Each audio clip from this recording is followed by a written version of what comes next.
E depois ela tinha um testemunho que ela era ex-lésbica e tal, se casou, teve filho e tal, e depois ela voltou pro lesbianismo, né? Então hoje ela é uma pastora, ela se apresenta como pastora evangélica, lésbica, tem uma igreja, e ela é casada com outra mulher. Deus ama a gente como a gente é, não sei o quê. Logo no começo eu falei assim, Lana, se Deus ama a gente como a gente é, não precisa do evangelho. Deus não ama a gente como a gente é. Deus tem um projeto para transformar a nossa vida. Porque se Deus te ama do jeito que você é, pronto. Ninguém precisa mudar em nada.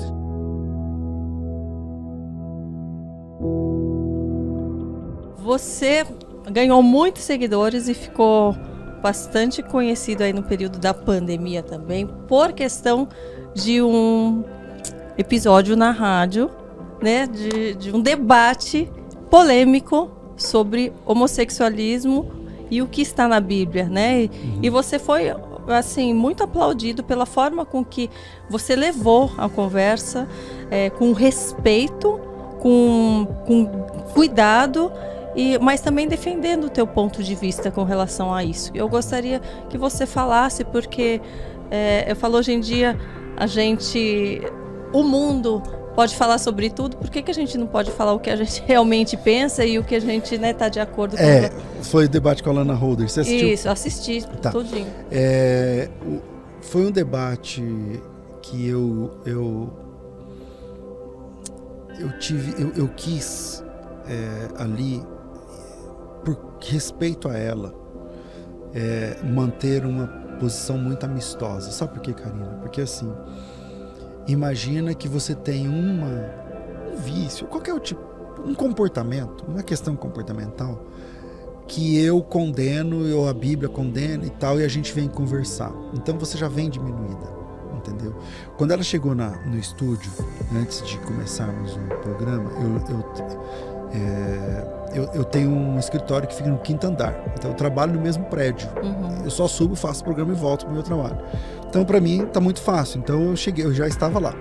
Aí quando ela chegou com a esposa e tal, mas pensa numa pessoa que veio assim pisando em ovos, porque tipo, ela tá no quartel-general de quem pensa contrário dela, né? Sim, quem não sabe quem é a Lana, eu acho que você poderia explicar ela. A Lana Holder foi uma missionária muito importante na igreja evangélica na década de 90, uma pregadora e tal, e ela era conhecida como missionária Lana Holder, e depois ela tinha um testemunho que ela era ex-lésbica e tal, se casou, teve filho e tal, e depois ela voltou pro lesbianismo, né? Então hoje ela é uma pastora, ela se apresenta como pastora evangélica, lésbica, tem uma igreja, e ela é casada com outra mulher, que é essa mulher com quem ela...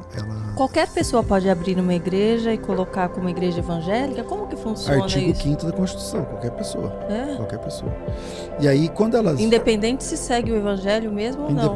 Porque não tem um órgão regulador teológico, né? É fé, qualquer pessoa de qualquer religião, inclusive, não só evangélica. Você pode crer no que você quiser, o Estado é laico. E escrever igreja evangélica. Não, a evangélica...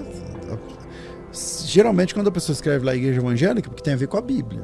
Então, ela entende que a crença dela é oriunda da Bíblia. E foi nesse ponto que eu tratei no debate. Porque aí, quando elas chegaram, ela estava muito arredia ali, com medo, e eu quebrei o gelo.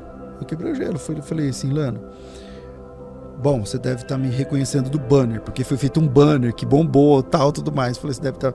Eu sou o pastor César Cavalcante, quero te dar bem-vindo aqui. Eu quero dizer para você que você vai ser tratado com todo respeito. Cara, eu não concordo com nada do que você fala. Porém, eu quero te deixar em paz de que você vai ser amplamente respeitada nesse debate. E a esposa dela falou assim, olha, nossa, pastor, quero agradecer, porque assim, a gente nem aceita muito de negócio de debate e tal, porque a gente é rechaçado, então a gente já chega e tal, pra apanhar e tal. Eu falei, não, fica tranquila, você vai ter voz, eu vou debater com você, então não concordo com as coisas, não sei o que você vai falar, mas se você vai defender que a Bíblia apoia, eu vou ser contra, mas isso não é pessoal. Ela agradeceu, falou assim pra mim, a gente pode orar antes? Eu falei, podemos. Aí demos a mão, todo mundo lá, ninguém sabe disso. Mas acho que eu nunca falei desse debate pra ninguém. Essa parte não mostrou, tava em off. Não, eu nunca falei desse debate pra ninguém. Os bastidores do debate. Tá sendo a primeira vez, porque estourou, né? Bombou na internet inteira. Tal. Eu mesmo mandei esse link pra um monte de gente. Aí, rapidamente, deu 1 milhão lá e tal. E aí eu falei assim, aí ela sugeriu orarmos, né? E eu falei, então, tá bom, pode orar. Ela orou, tá, não sei o quê. E aí fomos pro debate. E no debate, eu quis não ser pessoal. Aliás, você que assistiu, eu acho que eu consegui. Eu não quis ser um implacável, nem nada disso. Mas a ideia dela é uma furada, biblicamente falando. Então, ela ia falando, peraí, qual que é o texto? Não tem texto. Mas isso aí na Bíblia, não sei o que, não. Qual apresenta? Não tem. Então, eu acho que ficou claro para quem acompanhou o debate, cara, você não tem noção da quantidade. Para algumas coisas falava que tinham subtexto, que tinha que tal, e outras não tinham. Não tinha. Se aqui tem, como que ali não tem? Exatamente. Então, agora, você não tem noção da quantidade de pessoas que são homossexuais e que me procuraram dizendo, pastor, eu nunca vi isso na Bíblia, eu não sabia e tal. E aí eu comecei a ajudar. Pastores ex-homossexuais começaram a me procurar e eu comecei a indicar pessoas, enfim, até hoje esse assunto ferve e, assim, Deus deu muita graça, porque eu acho que o nome de Cristo foi glorificado nesse debate, sobretudo quando ela fala, mas Deus, Deus ama a gente como a gente é, não sei o quê. Logo no começo eu falei assim, Lana, se Deus ama a gente como a gente é, não precisa do evangelho. Deus não ama a gente como a gente é. Deus tem um projeto para transformar a nossa vida. Porque se Deus te ama do jeito que você é, pronto. Ninguém precisa mudar em nada. Não precisa de batismo, igreja, ceia, transformação, santificação. Você está... tudo bem. Então, foi muito assim. E eu sempre tentando trazer a Bíblia, o Evangelho. Eu acho que Cristo foi glorificado. Sabe por quê, Karina? Porque assim, as pessoas, elas atacam pessoas. E não é esse o caminho. Não é esse o caminho. Se você está errado em alguma questão, eu não tenho que atacar a sua pessoa, entendeu? Eu estudei apologética nos primeiros cursos que eu fiz, final da década de 90, e o meu professor, pastor Natália Rinaldi, ele falou sobre como fazer apologética e defesa da fé. Como fazer apologética com amor. Ou seja, não é para você ver uma pessoa que pensa igual a você troca de calçada. Não, pelo contrário.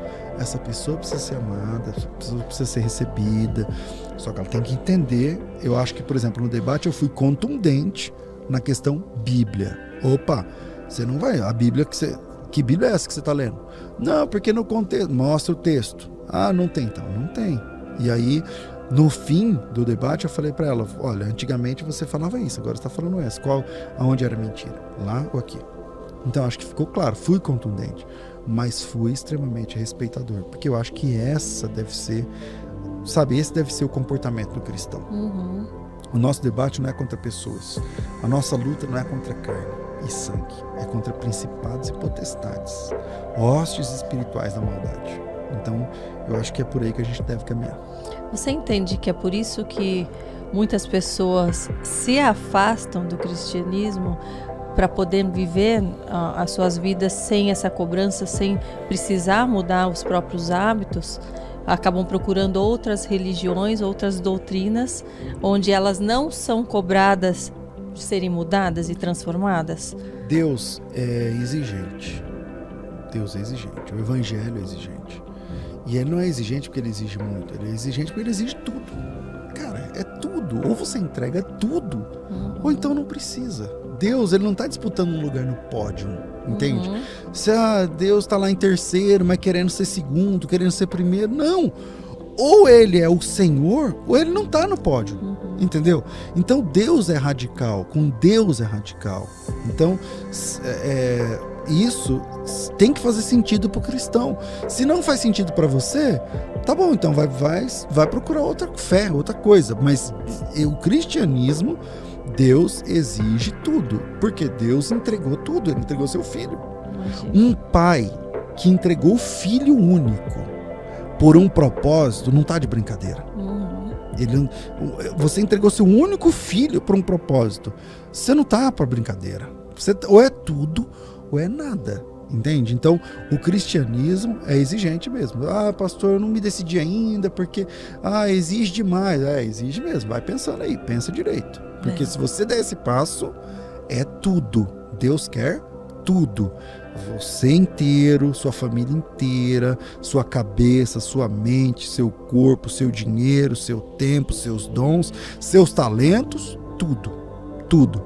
Porque para te conquistar, porque para salvar a sua alma, ele entregou tudo. Então, a gente tem que entender que esse é o chamado do cristão. Isso é o que assusta aqueles, né, que não querem largar os... Porque eles querem vir por prestações, né, Karina? Tem aquele pessoal que é simpatizante. E geralmente esse pessoal que é simpatizante... O pessoal tem medo de abrir a Bíblia até, de ver o que tá lá, né? Deixa melhor nem ler para não ver o que tá. Esse pessoal que é simpatizante, geralmente é o pessoal que nunca se resolve, entendeu? É o pessoal... Se você vai pregar para alguém... Tipo, eu vou falar por mim. Eu vou pregar pra um cara. O cara tá lá... Não, porque comigo eu não concordo. Porque é desses que eu gosto. Agora, você vai pregar com um cara... Não, eu sei, eu concordo, não sei o quê. Só que você vê na prática... Então por que você não vive, caramba? Não, mas eu sei. Esses não vêm. Esses não vêm. São o pessoal de cima do muro, entendeu? Eles estão conformados com aquilo, né? E acham que estão vivendo a verdade, que não se decide, tá? Pensa assim, para Deus, quem não se decide já tomou sua decisão. É assim. Já tá fora, né? Exato. Porque Maranata, você não se decide, não. Então a sua decisão já foi essa. Já tá decidido. Então, é a hora. Se você tá ouvindo esse podcast agora, cara, qual é a tua decisão? Você já se entregou a Jesus de verdade? Sabe? Pastor, mas então falta um passo. Tem gente que nem sabe o que é se entregar a Jesus de verdade. Eu acho importante você falar. A pessoa acha, eu já aceito Jesus. Eu já sei que ele existe, que ele morreu por nós, já aceitei Jesus. Acho que é só aceitar que... Filosoficamente. Então, o que vamos é lá. aceitar Jesus? Então, gente, vamos presta lá. atenção. Você abre a Bíblia e você não vê uma pessoa tendo um hiato entre a sua conversão e seu batismo maior do que 3 dias, que foi o apóstolo Paulo. O resto, a pessoa se converte agora e se batiza agora. Entendeu? Aí hoje você vê na igreja, a pessoa, tô na igreja uma vez, eu tenho um programa de rádio de respostas, perguntas e respostas. A mulher ligou, pastor, sabe, eu ainda não me batizei, eu sou nova convertida, e eu tô com uma pergunta assim, mas eu sou macaco velho, né? 20 anos fazendo a mesma coisa. Eu falei assim, essa pergunta, eu falei, irmã, você está dizendo que você é nova convertida. Quantos anos você tem de crente? Quanto tempo você tem de crente? Não, eu sou nova convertida, eu tenho 3 anos e meio e tal, não sei o que lá. Nova? Eu falei, filha, com 3 anos e meio, Pedro já era apóstolo. Você tá de brincadeira? Tá entendendo? 3 anos e meio e achando que é nova convertida. Então, não, você não é nova convertida, você já é macaco velho de igreja, você já tá lá sabendo de tudo. Falta você dar um passo. Então, o que é se converter de verdade? Dê o passo nominalmente, primeiro, claro, nominalmente, que todo mundo tem que saber, no seu Facebook, no seu Instagram, na sua empresa, na sua família, na sua casa, seus amigos, seus inimigos, todo mundo tem que saber que você é cristão. Cristianismo não é questão de foro íntimo, é questão de praça pública, é de chegar e falar, eu sou crente agora. É como eu falei pro meu pai quando eu cheguei lá, falei, pai, o pastor perguntou quem queria ser crente, eu falei, eu. E agora? E aí? O senhor vai me expulsar de casa? Não vai? Vai ser como? Porque eu sou crente agora, tô porque daí vier. Então isso é o primeiro ponto. Você tem que ser cristão de verdade, assumir o cristianismo. E depois, aí entra aquilo que a gente falou da santificação. Viver como cristão. E aí, viver como cristão, claro, você vai errar, mas você vai pegar a manha devagar. Abdicar de outras crenças, superstições, tudo jogar isso. Coisas no lixo. Nossa, já quebrei tanta coisa de jogar de vez em quando me lixo. vem uns insights e falo, nossa, isso daqui acho que tem uma coisa guardada, uma mandala do não sei o que deram lá atrás. O que você já jogou no lixo? O que você já jogou no lixo? Nossa, já joguei... Gente, será que vão achar errado? Vão falar, nossa, ela tá cometendo um negócio feio. Já joguei um monte de imagem no lixo. Já joguei... Porque não faz mais sentido. Uns simbolinhos, plaquinha, coisinha que eu ganhei de um, de outro, de superstição. De esoterismo, né? Esoterismo. Já joguei um monte de monstrinho que meu filho tinha. Coisinha assim, com carinha meio diabólica, que é monstrinho do personagem, não sei o quê. Quando eu comecei a entender e ver que todas essas coisas do mal também estão infiltradas em coisas infantis, desde personagens de desenho, subliminar e tudo mais. Tudo isso. Enfim, então o cristianismo você dá um passo de verdade. E outra, não adianta você querer saber tudo. Dê o passo. Confesse a Jesus Cristo, chega no pastor e fala, pastor, põe meu nome aí, quero ser crente, quero ser batizado, quero ser batizada, como que eu faço? Você vai ter ajuda. Pega a Bíblia, começa a ler a Bíblia, começa no Novo Testamento, leia o Evangelho de João, pelo menos. Começa pelo Evangelho de João, o mais teológico dos Evangelhos. Vai lá, no princípio era o Verbo estava com Deus, o Verbo era Deus, ele estava com Deus no princípio. Então vai lá no texto, leia,